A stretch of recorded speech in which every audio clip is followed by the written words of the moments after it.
La révélation biblique enseigne que tous les êtres humains possèdent une dignité intrinsèque, car ils sont créés à l'image et à la ressemblance de Dieu.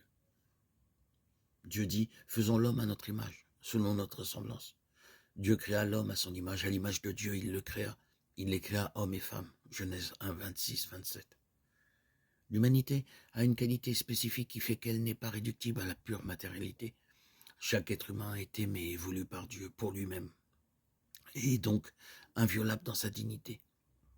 Dans l'Exode, cœur de l'Ancien Testament, Dieu se montre comme celui qui entend le cri des pauvres, voit la misère de son peuple, prend soin des plus petits et des opprimés. Jésus est né et a grandi dans des conditions humbles et a révélé la dignité des nécessiteux et des travailleurs.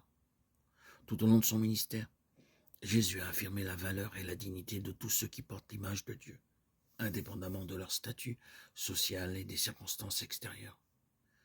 Jésus a brisé les barrières culturelles et cultuelles, redonnant leur dignité à ceux qui sont mis au rebut ou considérés comme en marge de la société. Les collecteurs d'impôts, Matthieu 9, 10, 11, les femmes, Jean 4, 1, 42, les enfants, Marc 10, 14, 45, les lépreux, Matthieu 8, 2, 3, les malades, Marc 1, 29, 34, les étrangers, Matthieu 25, 35, les veuves, Luc 7, 11, 15. Il guérit, nourrit, défend, libère, sauve. Il est décrit comme un berger attentif à une seule brebis égarée, Matthieu 18, 12, 14. Il s'identifie lui-même à ses frères les plus petits. Chaque fois que vous l'avez fait à l'un de ces plus petits de mes frères, c'est à moi que vous l'avez fait. Matthieu 25, 40. En réalité, la dignité est intrinsèque à la personne. Elle n'est pas conférée a posteriori, elle est antérieure à toute reconnaissance et ne peut être perdue. Par conséquent, tous les êtres humains possèdent la même dignité intrinsèque, qu'ils soient ou non capables de l'exprimer de manière adéquate.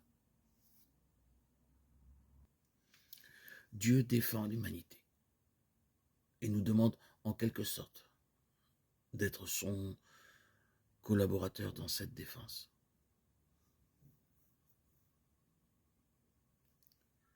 Comme un cerf altéré cherche l'eau vive, ainsi mon âme te cherche toi, mon Dieu. Mon âme a soif de Dieu, le Dieu vivant. Quand pourrais-je m'avancer par être face à Dieu? Je n'ai d'autre pain que mes larmes, le jour, la nuit, moi qui chaque jour entends dire, où est-il ton Dieu? Pourquoi te désoler, ô mon âme, et gémir sur moi? Espère en Dieu. De nouveau je rendrai grâce. Il est mon sauveur et mon Dieu. Psaume 41.